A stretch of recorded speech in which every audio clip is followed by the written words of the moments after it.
Okay, perfect. Okay.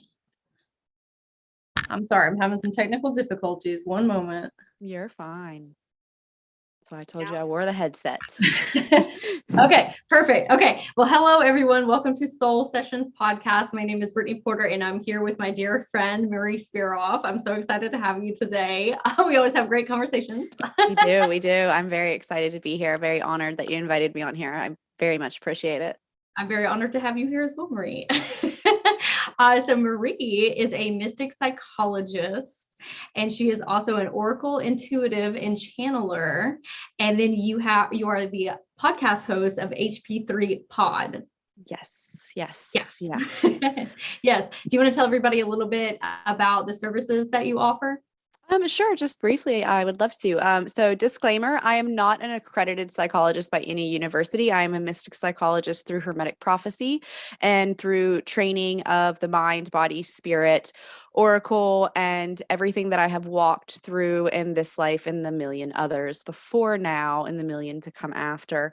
I have walked through pretty much any parallel or paradigm that could be deemed mental deficiency, dis-ease, or diagnosis, or at least the large, broad categories of them. So it is what I was am fit to call myself due to the powers that be, and I'm very honored for that. Everything else is encompassing with it. The intuitive, the oracle. My favorite is probably Akashic record reading, and then I've been dabbling in past life and future life regression and hypnosis and some gene key reading. I feel like the it's kind of infinite, just like anything else in the universe. Every like 6 months, I pick up like a new thing, and I'm just like, oh well, let's just go ahead and try this out. And so my biggest thing is the being a facilitator of the 12-step remedy for all. I have found that it is the purest form of energy exchange in existence. It's what we all strive for and want for everything else. And this is the foundation for that. So I promote it, I facilitate it, I endorse it, whatever it may be. But yeah, I'm really just someone that is a pit stop along the way or long-term journey to get you unstuck and get you back home inside yourself. I love that phrasing that you use. That can either be a pit stop or the long or the long run. I love that. Thank you. Because sometimes people just need a pit stop. Exactly. Mm-hmm. And then you're also doing gene keys. Is that right? Yes. I am doing gene key readings as well. So I just do them by sequence or I do the full read. Those are a lot of fun just because I really get to learn all the gene keys, and the more that I get to repeat or just whatever, it's like it's a learning base for me, but it's also really fun to connect with people that are seeking that on that level or the guidance in that area. So, and I do want to throw out real quick so I don't forget or before it passes by, I do have a co-host for HP3 and her name is Shannon, and she is wonderful as well. So I wanted to give her a big shout out there. And yeah, so yeah, Shannon's lovely too, and everyone should definitely go check out the podcast. It's wonderful. Thank you. I appreciate that. We love it too because it's so much fun. So. Yes. I love both of your laughter, and you bounce off of each other very well. We do.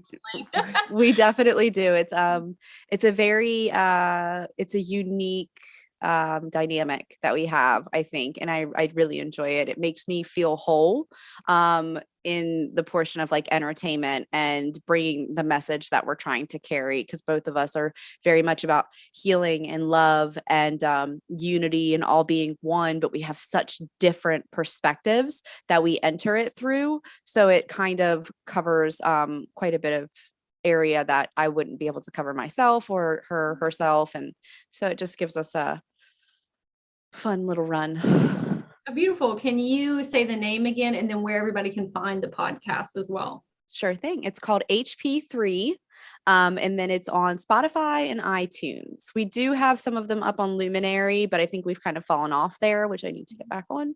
But otherwise, yeah, Spotify and iTunes.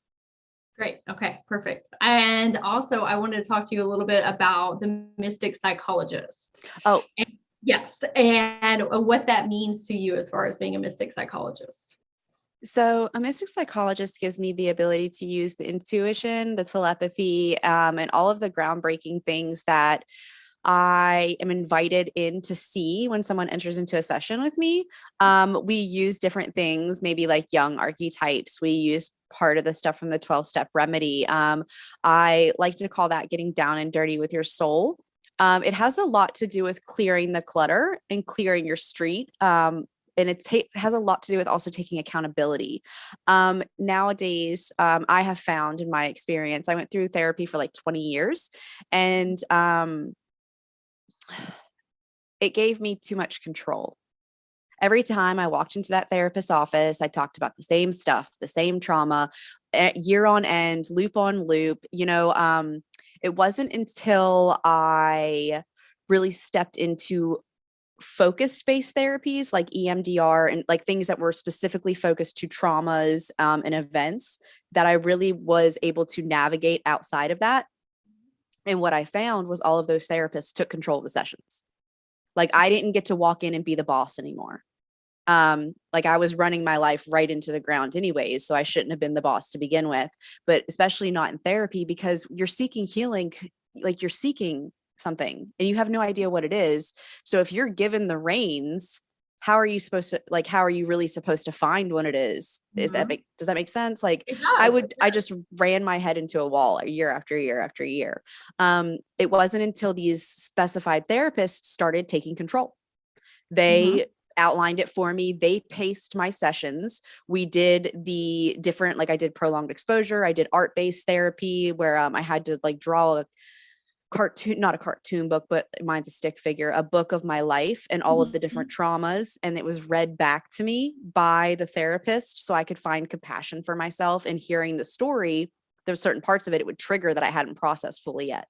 So it was like one chapter at a time, it would trigger and it'd feel like you were getting set backwards because you'd have to go back, but you actually got to deal with it the right way because you're in sober, clear mind, in the mindset that I was in.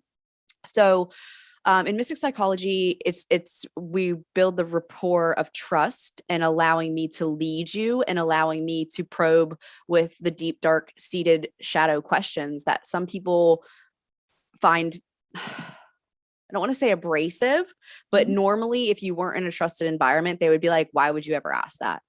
You know what I mean? Like asking deep, dark questions about your shadow and about like, okay, did you really want your ex-boyfriend to get hit by a car? Like truthfully, when he cheated on you, did you just say that? Like it comes down to like, there's nothing wrong with that, but we have to follow that type of shadow. We have to truly follow it because that type of resentment is deep seated in something more than just it was just a passing joke, because there are people in this world that really have those dark thoughts. My second stepdad, he said one of the most famous things that I will never forget. He said, if you haven't thought about suicide, you're not sane. Like every person thinks about suicide. It's just a matter of what level, what equivalency, how attached are we to that? So how attached are we to that we want our ex-boyfriend to get hit by a car?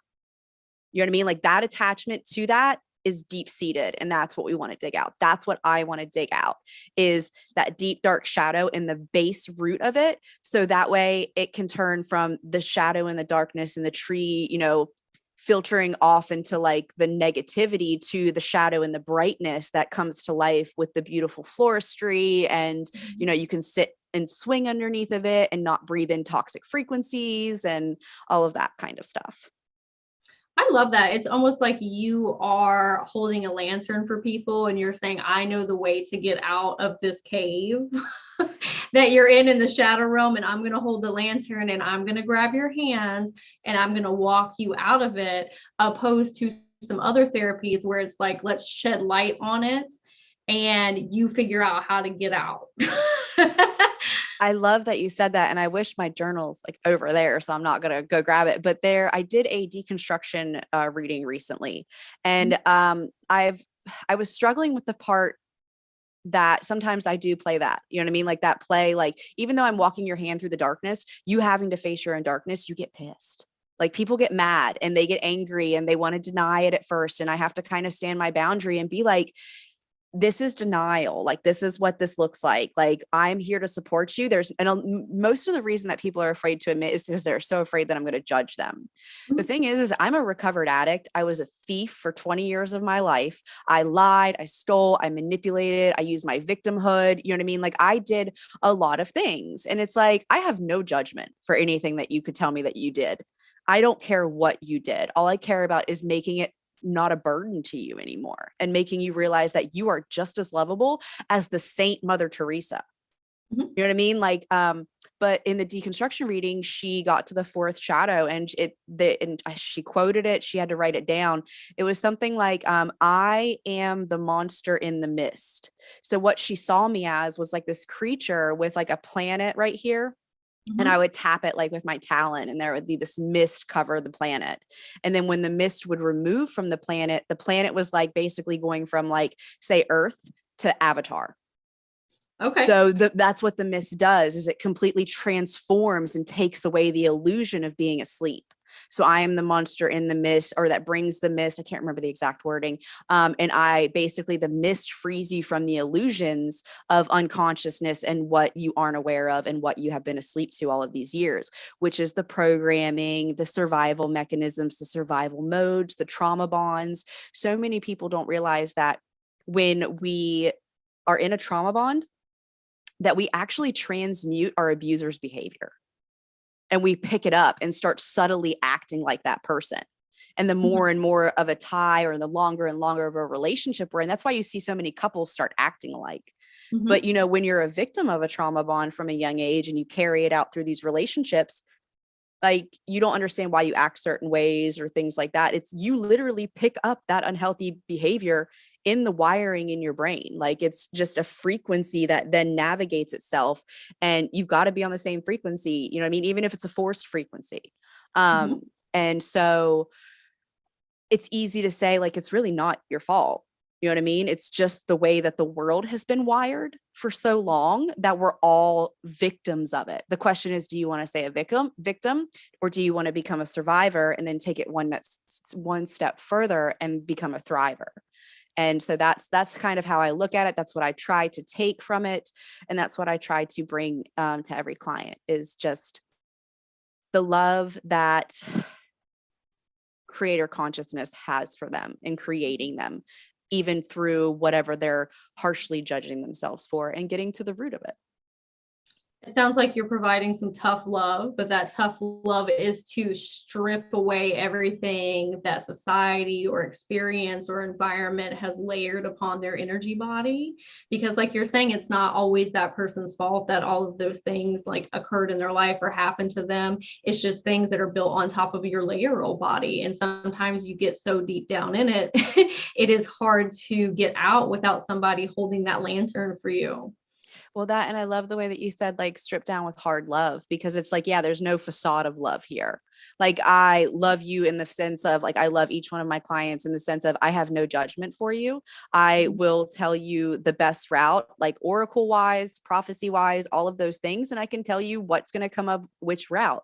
But the fact is even if I tell you all those things, it's up to you to truly want to just clear the lower vibration out of you. You know what I mean? And just completely be done with it. And in doing that, you have to step onto that ledge. I always would say to my clients, or even to my like sponsees, like, open the door and see if it fits. If you sit there and you say, no, that could never be me, I never want my ex-boyfriend to get hit by a car, like, then you're completely like, you're just bypassing it. So open the door and see if it fits. Okay, if I did want him to get hit by a car, like, you know, and then you kind of step your foot out into it, and either that foot is going to hit solid ground, and we know how to deal with it. If we hit that solid ground, we make it, we bring it to life. We admit it.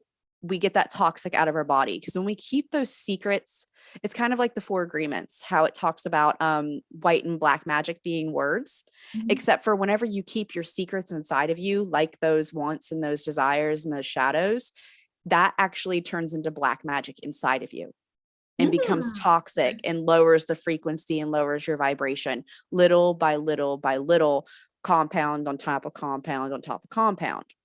because that type of thinking follows a pattern. So if you want one boyfriend to get hit by an ex, or one boyfriend to get hit by a car, then you want, maybe something else, somebody else, somebody, like, it's that kind of resentful, revengeful type of pattern. So it's like, it's going to repeat. It just might not repeat in the exact same scenario each time. Mhm. So bringing it to life is hard love, but in all honesty, like, it's the truest love that I have found.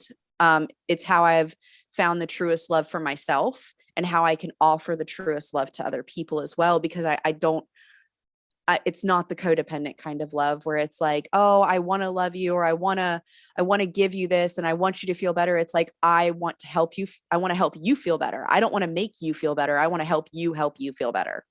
Mm-hmm. Like, you be the master of your own world instead of, relying on other people to fix you or be the master of it. I give you the toolboxes with the toolkit and the direction and the guidance. And there's some heavy lifting involved for sure.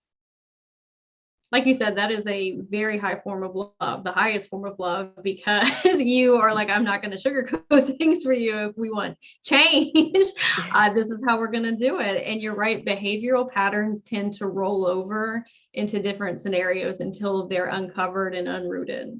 They very much do. And the thing is that sometimes they connect so web-like that they're undetectable. You know what I mean? Like, you've got something way over here that happened in 9th grade that connects to something in your 11th year of high school, then up until like your 21st birthday.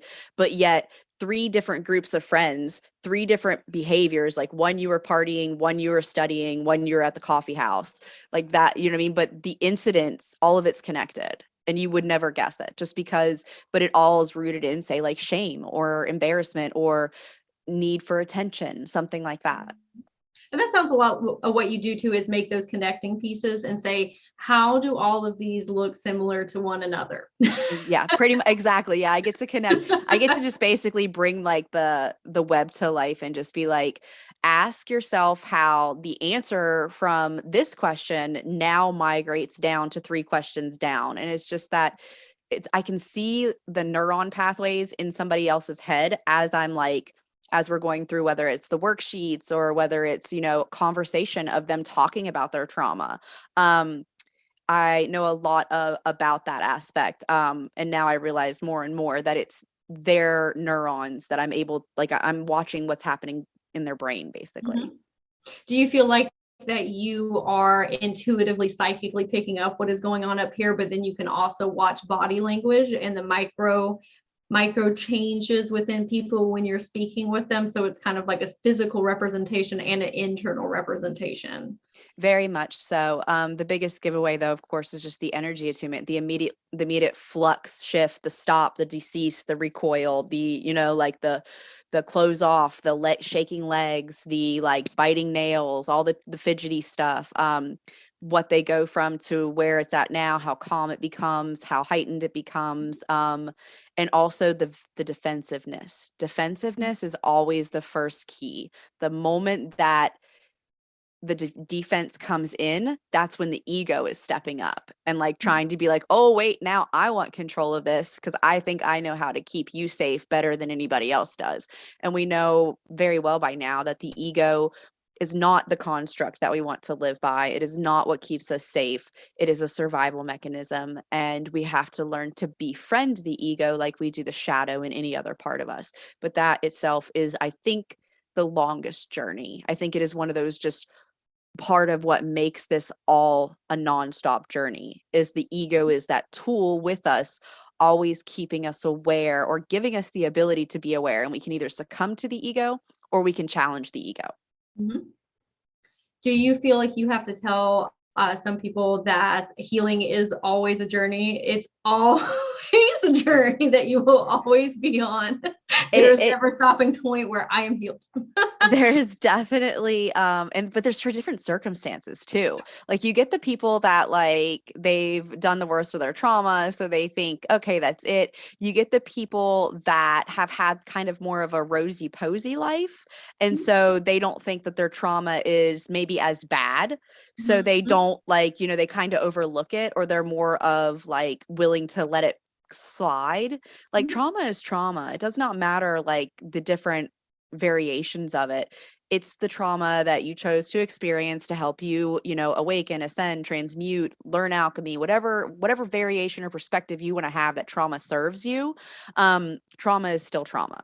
It is still devastating. The emotions are still there.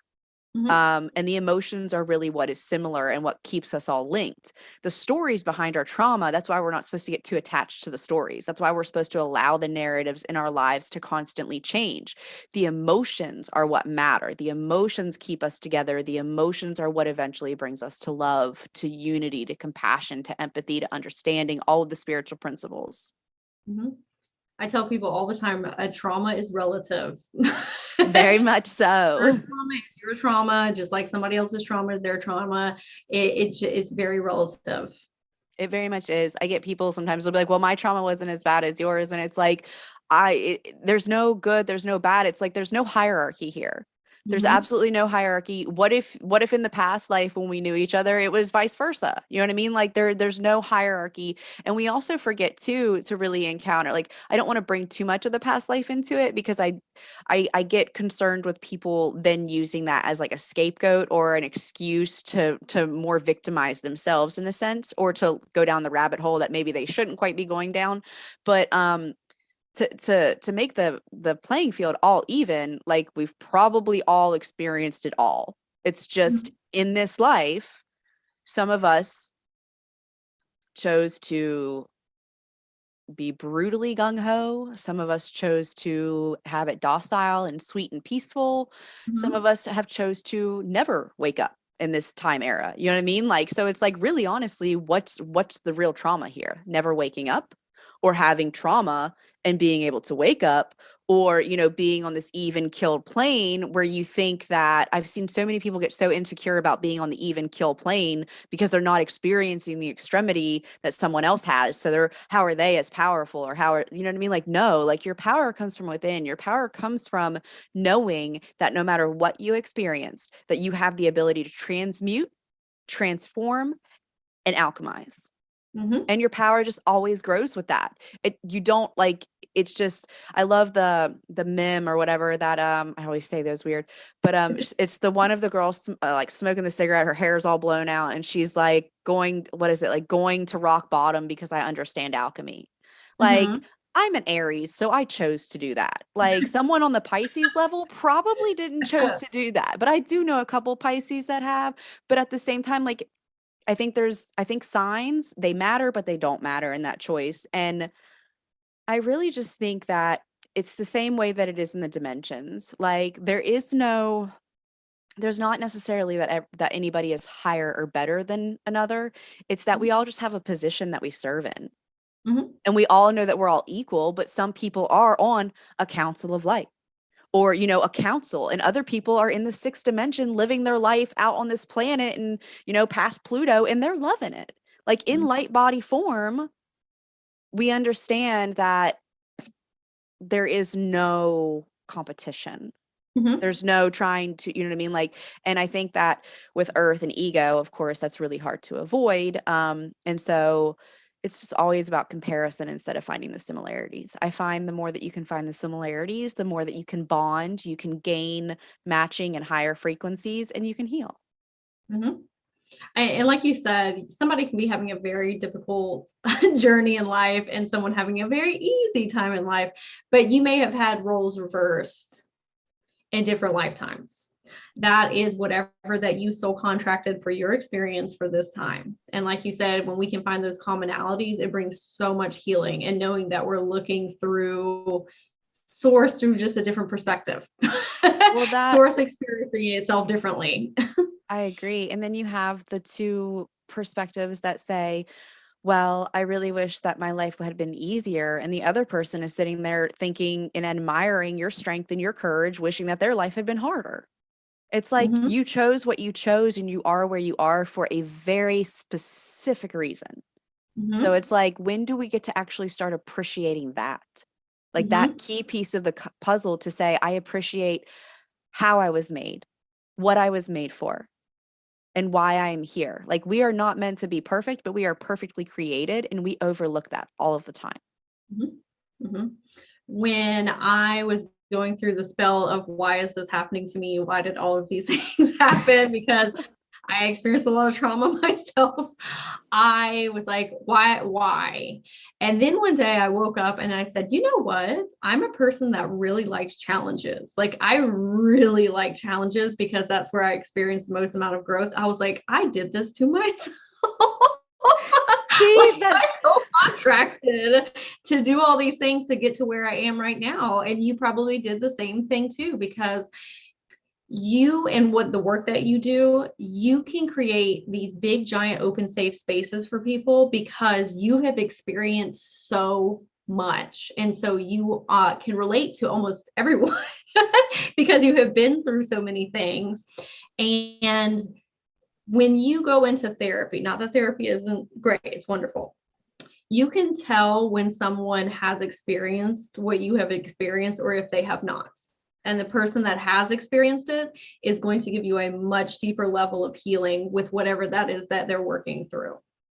very true. And I mean, Brittany, what you've done for yourself is amazing. I am one of your biggest admirers. Like I am always over here, go Brittany, and I need to learn from Brittany. And I mean, you're just so yes, I might be courageous in my healing avenue, but you are so courageous in so many avenues, not just healing, but like stepping into your power publicly and being able to host webinars and do these things. And I'm in the background like, I don't even know where to start. Like, I don't even know what to say. Like, and then I'm like, you should just do it. And I'm like, I'm just not even gonna do it. Like, so, but I mean, it's just so I admire you so much. And but I agree. I think one of the biggest things that people should have to do, I think psychology wise, I think that they should have to go through their own dark nights of the soul before they can really get accredited and really understand, because we have so many healers out there that, and the wounded healer is wonderful. The wounded healer is more acknowledged now in the collective because the wounded healers are healing. Like, you know what I mean? Like, that's why they're the wounded healers. Yeah. We have so many psychiatrists and so many therapists out there that don't even think that there's anything wrong with their lives. And they're smoking 2 packs of cigarettes a day. They weigh 600 pounds and they're shooting shots at tequila every single Friday night, dancing naked on the bar. You know what I mean? Like, well, I'm just saying, there's a few, like, I'm just saying, like, you know what I mean? Like, if you don't, and like, if you don't think that that's a problem, like, I mean, have some fun. Yeah. But when it becomes a habitual habit, then there's a problem. Like, we're not supposed to rely on anything but spirituality, no attachments, things like that. And that's really hard to get to. I'm not saying like you should be like that right now. I'm still working on that. I still have things that I grow attached to, and then I have to go through the release process and things like that, because it's just preparing us for what's to come. We're still very much in the infancy stages, and we have to allow ourselves that grace to be okay with that. Well, thank you so much for saying all those wonderful kind things about me. I appreciate you. And that's a lesson in comparison too, because I told you that when we met, I was like, oh, I'm so nervous to meet Marie. She's like this wonderful, powerful healer, and she's so gifted and talented, and I was so nervous. I was too. And then when we first connected, it was like fireworks, and we just like both like completely like just bounced off of each other for both of our energy exchanges. And it was phenomenal. Still one of the best energy exchanges I've had to this day. It is memorable in every way. And I love you to death for everything that you do for the community, for who you are, and for what you've done for me. And it's just, you are the epitome of vibrancy to me. You know what I mean? Like, and I love you. So that's what I'm honored. When I say I'm honored to be here, I am so honored. Like, I just feel like gold light, and I'm super excited because you're a magnificent person, Brittany. Oh, thank you, Maria. I think the same thing about you. Like, you know, when you meet someone and you just know, like, to their core that they're just this big, bright, beautiful being, like before we even met each other. Yeah, that's true. Carry this frequency that she just wants to help everyone that she can in whatever capacity that is. And then I could see that you were healing yourself at the same time doing that. It's a beautiful energy cycle to have with people and yourself. And I just admire that so much. Thank you. I know you come from such an unconditional love for everyone. I do very much so. Yes. I try. I've worked very hard for it because I might have been one of those people that wanted somebody to get hit by a car. So, all have those thoughts. I know, but I'm just saying, like, if you I've come from that. So if I can do it, anybody can do it. Like, it's definitely like, I know those shadows. I know that darkness. Even in that darkness, though, you can't deny that you still have unconditional love. It's just the shadow and the fear get in the way, the fear of not being able to heal from whatever it is this person put you through. So you want them to pay. It's kind of like the jealousy that we feel towards people. It's like we're jealous of them because we're afraid we're never going to get what they have. And it's like, that's saying you don't believe in yourself. And that's the same, like, that's the same concept. Like, you're saying you're limiting yourself. You're completely limiting yourself. Mm-hmm.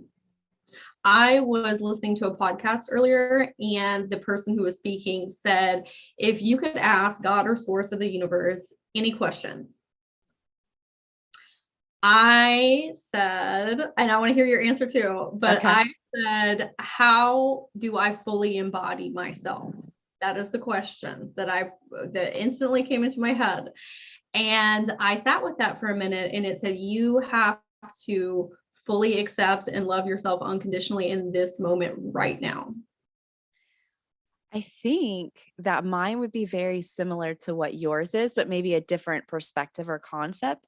I would just ask God to show me all the ways that like that God conscious finds to love me. Oh. Even when I'm unlovable, because I still deal with that, because I still very much, like, I had a reading recently where she was just like, the direction she received in her reading for me was to constantly, like, she needs to see her light. She needs to see her light.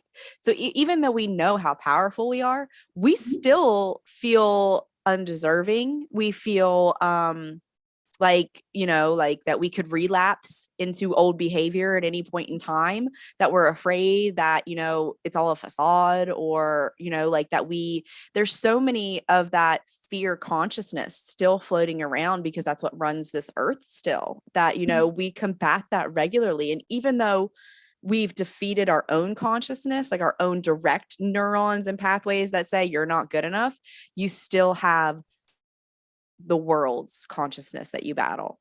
So whenever you're feeling depleted, or whenever you're on your menstrual cycle, that kind of stuff opens portals that you actually intake more of society's consciousness on.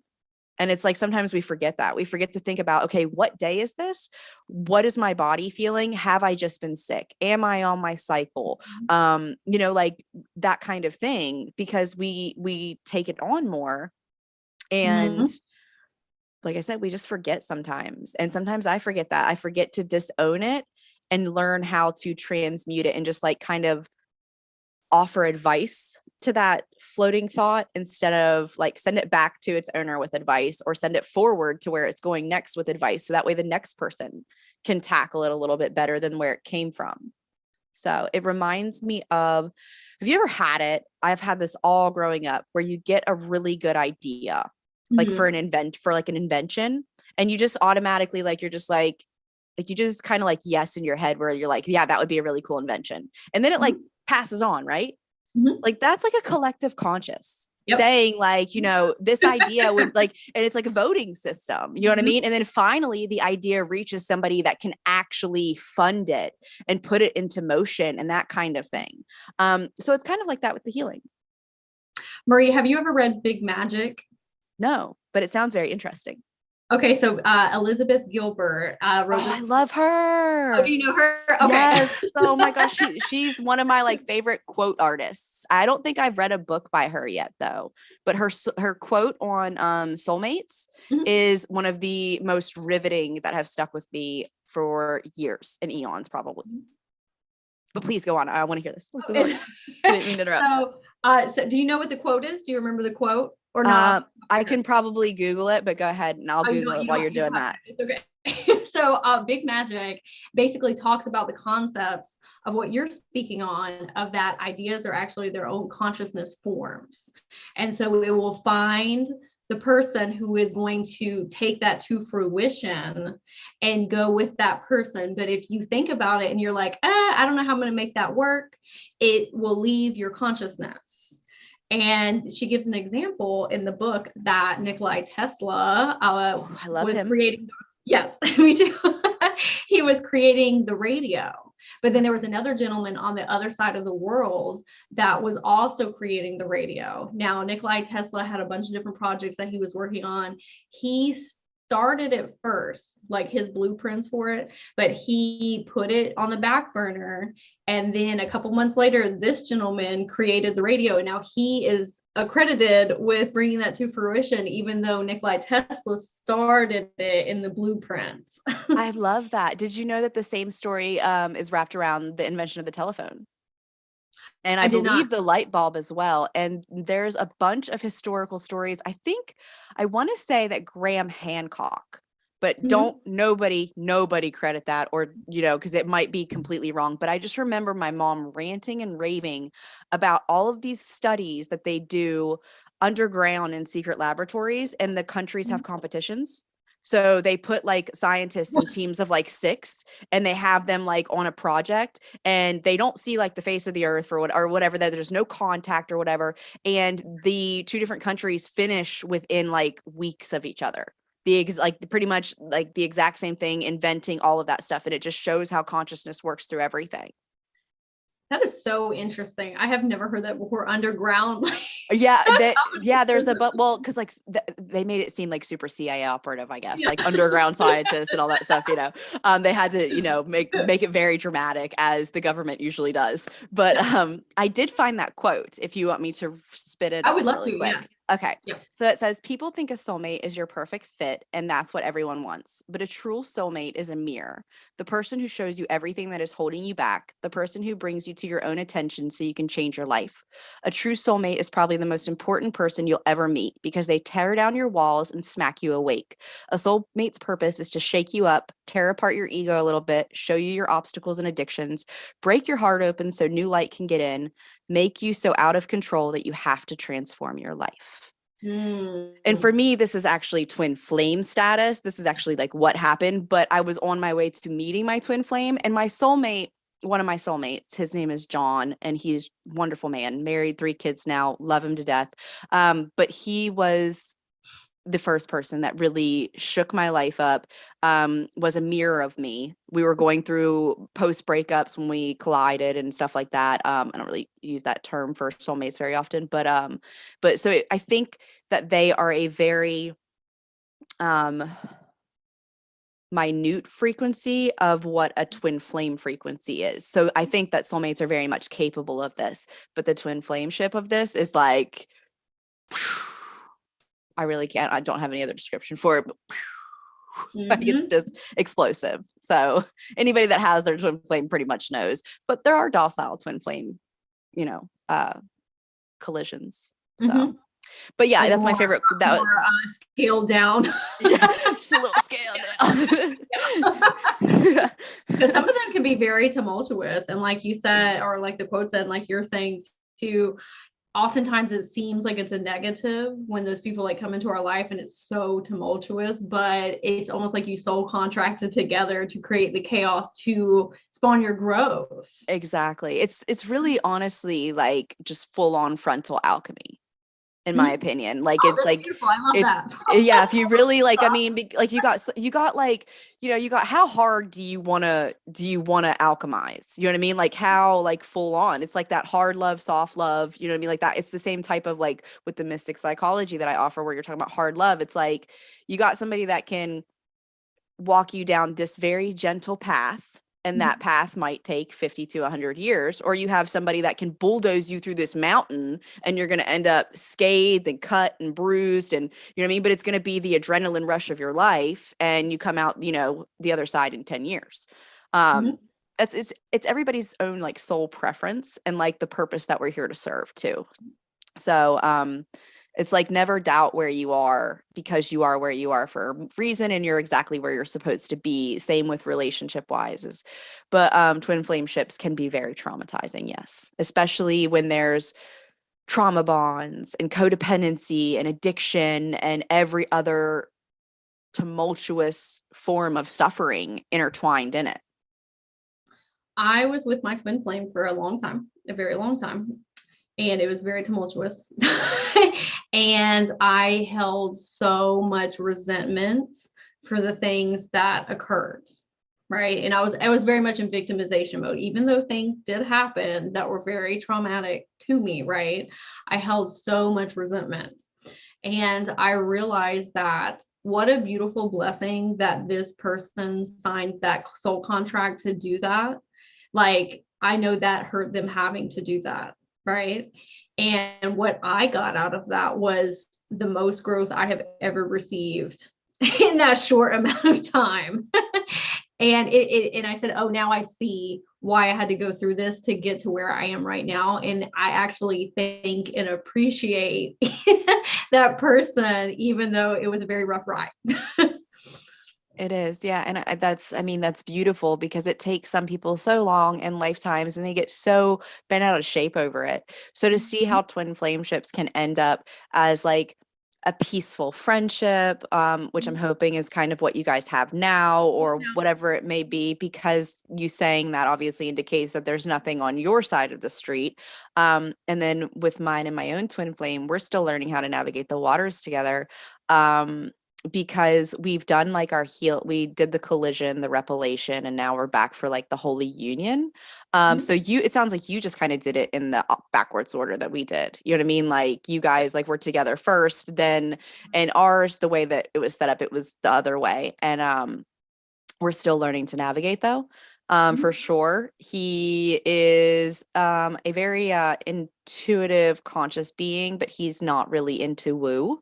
He Okay. still is very grounded in Christianity because of fear of betraying and fear of thoughts and fear. Just there's a lot of fear, and there's nothing wrong with that because it's really like he still has a lot of stuff to work through. I still have a lot of stuff to work through.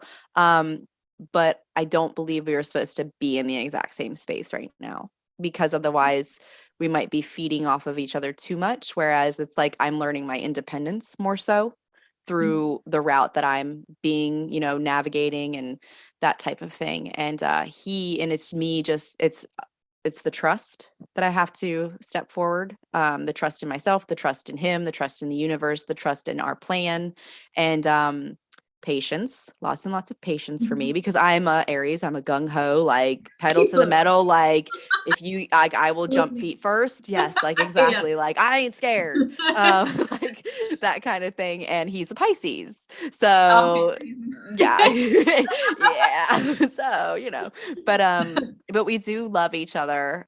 We haven't made it to that like I'm in love with you, like that kind of thing. But we love each other. We serve the highest person that we've served in that anybody served in our lives.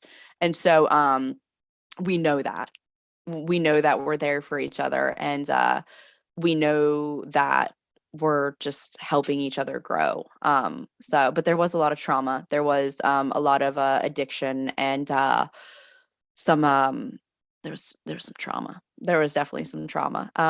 But like you said, it's being able to reflect and understand. And if I didn't have the oracle or the prophecy, I might not have understood as much or believed as much. You know what I mean? Like I might have more of that fear consciousness lingering in. So I think that was like a deal we made to be able to push me through on my own when I didn't have him and when there was trauma and things like that. So I think that we were both given, you and me, huge gifts and experience on it. And I really like that yours is a softer paradigm. Yes, it has trauma in it and stuff like that, but everybody thinks they have to be with their twin flame or like it's the end of the world. And it's like, I'm with mine because it's our last physical incarnation. You know what I mean? Like and I hope it is, because I'm done after this. I'm done. Like, I'm retiring. It's over. I went balls to the walls way too hard. I was the one doing the tequila shots. Okay. Like, that was me. So, but and for other people, it's just, it's not their time yet. You know what I mean? They're coming back. They want to come back. You know what I mean? It's not like anybody makes nobody's forced to make these decisions. We make them out of love for the universe and ascension and wanting to help Mother Earth and just play games. Just play games. Play games. I'm like, I didn't sign these terms and conditions, so they should have looked at these better on this game I signed up for. That fine print always gets you, man. Yes. Well, Marie, I wanted to ask you too, since we're kind of talking about like tumultuous relationships and trauma, we wanted to talk about Stockholm Syndrome. Yes. And yes. And so I wanted to know if you could give your descriptor of what Stockholm Syndrome is, and then I have something I want to tack on to that. Sure. So the big thing is trauma bonds. No, everybody kind of overlooks Stockholm Syndrome. Stockholm Syndrome, to me, and what I feel is very true, is that Stockholm Syndrome is the attachment to one abuser and one event that abuser did, and that they gained control over you in mindful, like in a mindset, basically mind control, all of that stuff. And what it is it truly, it's love. It is truly love, but it's because you have no other choice but to love. You know what I mean? Like, you have a choice. You could hate very much. When I entered Stockholm Syndrome, I was not aware that I was entering Stockholm Syndrome, but my higher self was very much aware of what was happening. So it was definitely in my map of life. And so when I entered it, right before I entered it, I was asked the very simplistic question of, well, what are you going to do to the situation that had happened? And I said, I don't know. What can I do? Like, I don't have anybody to turn to. I can't go to the police. Like, I was all alone. And they were like, well, what are you going to choose, love or hate? And I said, well, I'm going to choose love. Duh. Like, what I would want, in any given situation, like, is love. And I see now that if I had chosen hate, I would have ended up more like my abuser, possibly never would have gotten out, never would have woke up, all of that kind of, mapped out. But the love, so mind you, like, I truly loved the person that abused me, but in the survival type of way. Whereas trauma bonds are a fictitious mimic of love, and they are stronger than love. It's a betrayal bond. And so it mimics love very, very well, but it's not truly love. And it's much harder to break. That's why it's so toxic. And that's why, like, love you can get out of. Love is gentle. Love is kind. Like, think of Corinthians. That is God's creator conscious, the divine, whatever. I am all spiritual, religious. So please, no one get offended when I say God or the divine or the creator or anything like that. I use them all interchangeably. But I was raised Catholic. So God is, and I always come back to God. Every mystic cycle that I've done where I've learned who the all is and who the supreme being is and who the creator is always reverts back to God.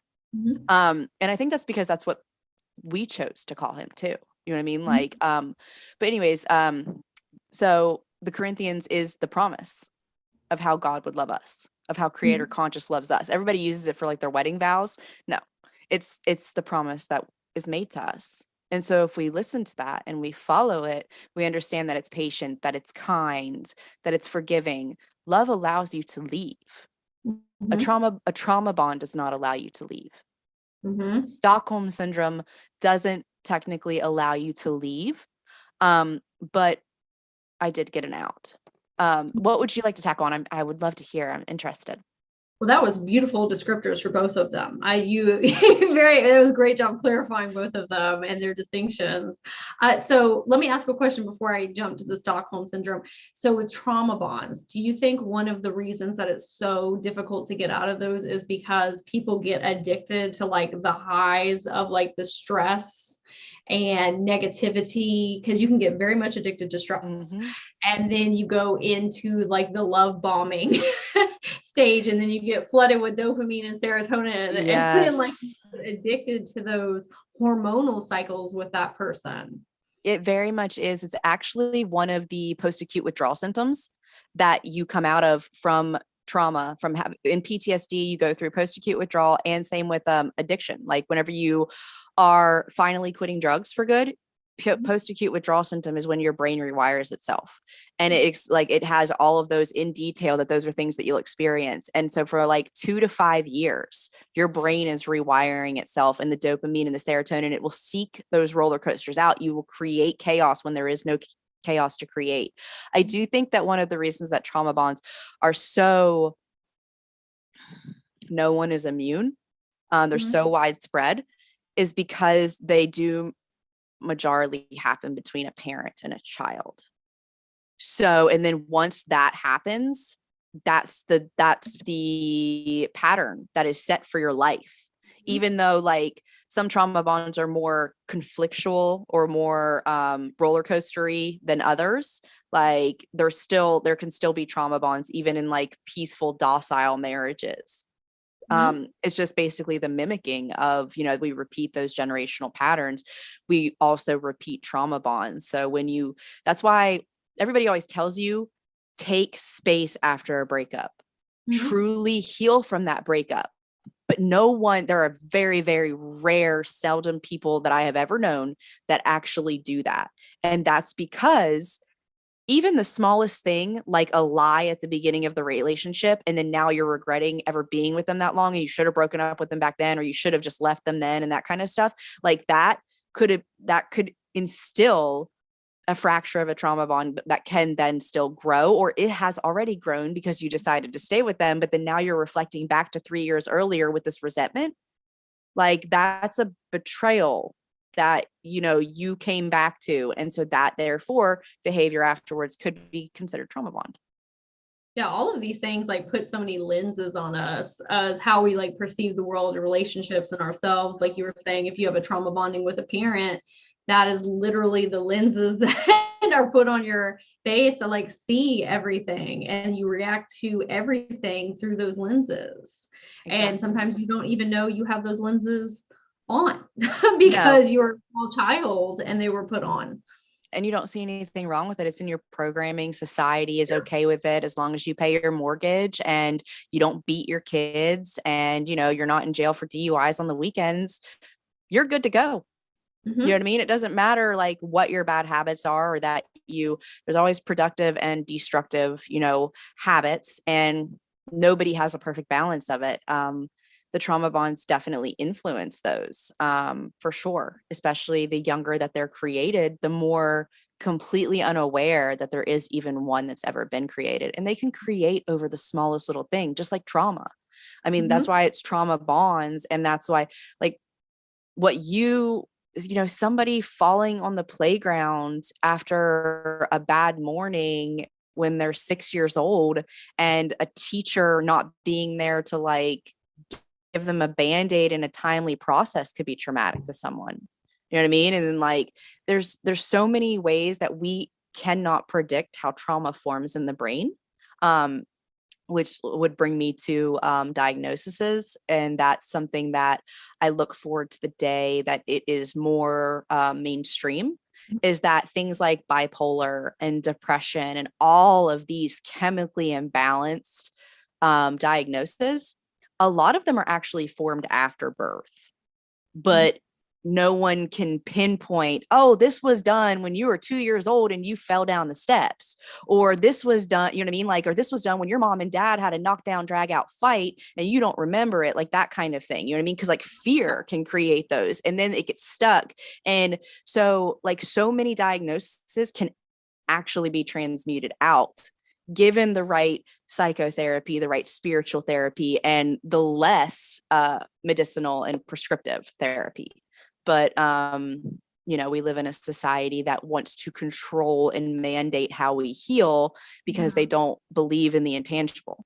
I saw something that was really beautiful today. It said something about if science would start actually experimenting on the untangible, they would gain decades within months.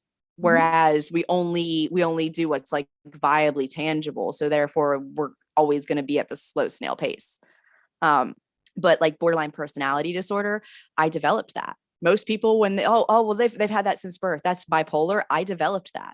I developed all of that stuff when I was a young child. And so now knowing that, I have the ability to heal from it as well. Because if my brain was able to create that imbalance after birth, then I'm able to heal it. But the same goes for anybody that's born with it. It might just be a different form of healing. Like it might be a different route, a longer route. It could be maybe a shorter route. Who knows? Like it's a matter of every route for each person is very different. It's very unique. It's very intuitive, but it's also about like stepping into the fear of venturing into the spiritual world, venturing into and out of. Now, medicines, they serve a purpose, a huge purpose. If I had time, I could tell you some of the biggest purposes they've served in my story. But at the end of the day, my belief is that every medicine is short term. That's what it's made for. That's why anybody that knows that they've been on prescriptions for a long or said period of time, most of the time, and this isn't every case, of course, but most of the time, within 3 months to 6 months to a year, their doses has to be changed. The medicine has to be changed because their body gets immune to it. It's like if our bodies are getting immune to it, then obviously it's either done with it, it's worked its cycle, or, you know, that kind of concept. So sorry, I just went down a whole rabbit hole there for you. I'm so sorry about that. Oh, no, I think it was great. It was great. And I agree with you. I think there are so many things that happen to us that splice our energy bodies and create that disconnect within ourselves, that the energy is not flowing congruently and it's just not flowing with ease. And so that's where those things that you're talking about, all those medical diagnoses, like, but doctors don't have the wherewithal to get into your energy body and undig up those layers that have been created. And so that's where like Mystic Psychologist comes in, because you are able to sift through those and untangle them and get down to the root of what caused these things. And like you said, like our minds are so incredibly powerful in our physical bodies. We can rewire ourselves. Exactly. And we have the capability of healing. It's just a matter of, so like when I was in psychosis, no one would have thought that was my mind healing. You know what I mean? But it was, and it did. And I have medical documentation. I have years of therapy of nothing but progressive, you know, making these leaps and bounds on my own in psychosis without, you know what I mean? Like, and I have one steady counselor, that talk therapy counselor that I was like, you know, like, oh, like, no, I have one of those and she's amazing. But the fact is that she has been with me the whole time that I've bounced through these other therapies, because the focus-based therapies they're short term, just like medicines. You know what I mean? Like 6 months to a year, like however long it's necessary, but then release it and move on to the next one. Because each therapy, I was shown very early on, before I took my dive into the multiple therapies, that when we experience trauma affects each layer of us in a different way. Each therapy also affects each layer of us in a different way. So while hypnosis specifically targets, you know, the left membrane of the 7th layer, while the EMDR targets the 3rd and the 4th of the left and the right hemisphere, like, you know what I mean? Like this very specific.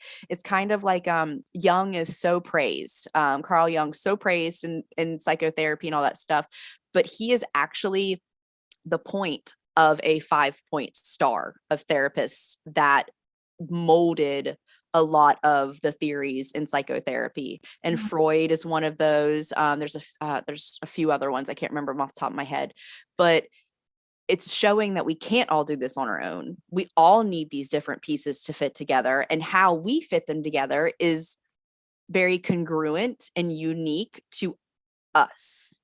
So like what order you do therapy in, what order you met your twin flame in, like all of that stuff very mapped out to you, but all of it still works. It's a matter of like a jigsaw puzzle. It's like the Rubik's Cube, you know what I mean? But everybody has their own pattern, like, or their own like finishing what it looks like. And it's like, instead of it all being like every color on each side, it's, you know, this beautiful pattern that clicks into place and then just transforms into a light being. I love that. And I tell people all the time, your healing journey is not going to look like somebody else's healing journey. No. I And mean, that's where the comparison comes in, and it says, why haven't I gotten through this when this other person has? Because it works in layers. yeah, and the similarities, I think, is what I try to take from, and you'll hear me say it all the time. Similarities is what I take from everything, because even if something didn't work as well for me as it did for you, that something else actually is probably going to lead me to what will work for me, because I'm opening those doors and I'm trying them. And I'm just like getting uncomfortable with myself, and I'm willing to say, I don't have all the answers. Let me try this. Mhm. So as we segue from that, and you said about turning into lights, I wanted to see what your descriptor of a light worker is. And I know we talked about light workers helping with changing neural pathways. And so I Yes. want to know if you could shed some light on that for everyone. So we always have like team or guide team. We have light workers and things like that. I really found that out when I had a shaman, like I had a shaman ritual done, like full on. It was beautiful. And I drove 5 hours for it. And it was so worth it. And this was whenever I was really against pharmaceuticals, because I had trauma with them when I was younger. And so my approach was very holistic. And I was, nope, not going to do it. It wasn't going to happen. Well, I'd been shunning them for like a year, and I had this shamanic ritual done, and she walked through everything. And afterwards, when I read before I even read the report, she told me basically what happened. And then we talked about it. And she told me, that I needed to try a anti-anxiety. Mhm. And so because she told me and I trusted her, and I felt like she wasn't, I knew she wasn't giving me the wrong direction, I tried. And so I took it, and I took it for 1 week, and that was it. Like, and then I ended up taking it for another week, like 2 months later, but then that was it. I never had to take it again. Because all it does, like, and this is what I mean by medicines being temporary, is they light up the neuropathways that are what maybe should be. You know what I mean? It helps with the rewiring. So the light workers are in my mind, and they're working. And she said that what they were doing was they were repairing, because my mind was very, very broken. The beginning scene of this shamanic ritual was me dragging my own body through the street with my head split open, which I had done to myself, because I love myself that much. So I did that though. And but so the way that the light workers were repairing the wiring in my brain and my mind was with kintsugi, which is the art of, it's Japanese art where they fix broken, like, glass and pottery and stuff with gold. They Oh like yeah, put it back yeah. together. Yeah. Okay. So yeah. So that's what, and that's what they were doing to my mind. Well, to highlight the paths of calmness, because I couldn't obtain calmness on my own, because I lived in this fight, flight, freeze. My PTSD was stronghold, flashbacks all the time. So they needed me to be in a state of calmness to even find those neuron pathways, because I couldn't light them up. Mhm. So taking this medicine for 1 week at a time, twice over like a 2 month period, it, like, when I took that anti-anxiety, it was like a feeling I never felt. I couldn't imagine. I've never felt that calm since I was probably like a child. And I just Mhm. cried at how amazing it felt. But they were able to start tracing that pathway over Mhm. with the kintsugi and with the art. And so now, more and more on my own, since they were able to find those neuron pathways, they're able to divert the fear into the state of calmness whenever I can achieve it, or when I aim to achieve it, because I had blocked it off so much.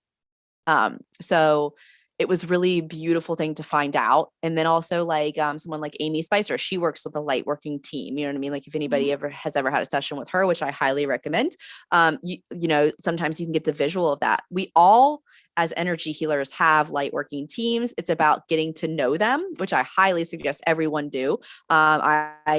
I'm still trying to get to know mine. So it's not, it's definitely a task, but we all have them, especially in the rewiring of our brain. Like, it's not just us doing it ourselves. Like, we have them up there concaving channels and like trying to jump loops, and like, so, and so it's the art of kintsugi in all of us. And that rewiring is gold of illumination. That's what I look at it as. So, I mean, it's enlightenment, and that's what we're striving for. That is so interesting, because when we had initially talked about it, you know how there are external Lightworkers that everyone talks about. Okay. This is a whole new avenue. Yes, very much Okay. so. Very, okay. That's very not what much I was so. anticipating. Okay. So interesting. Like you just blew my mind because I would take anxiety medicine. I was diagnosed with general anxiety disorder, right? And I would take the anxiety medicine, but I wouldn't take it like was recommended.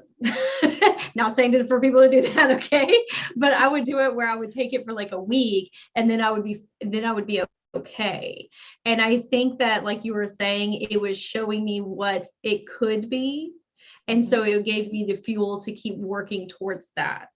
And now that you're even saying that with the Lightworker team, very recently, there have been times where I feel like I make timeline shifts very quickly, like split second timeline shifts. Like I know I'm on a different one. I think it might be the Lightworkers helping me sew things together. Very much. I would have to say I probably agree with you, just because I feel like I've had the same circumstances or the same or very similar experiences where I don't know if it's a timeline shift, but like it's like a conscious shift all of a sudden. It's almost like somebody else being in my body even. And I know that that's like a new neuron pathway that isn't familiar being connected in a sense of like, so then like the radiant light or, that kind of stuff. But yeah, I believe that we have our own team of everything.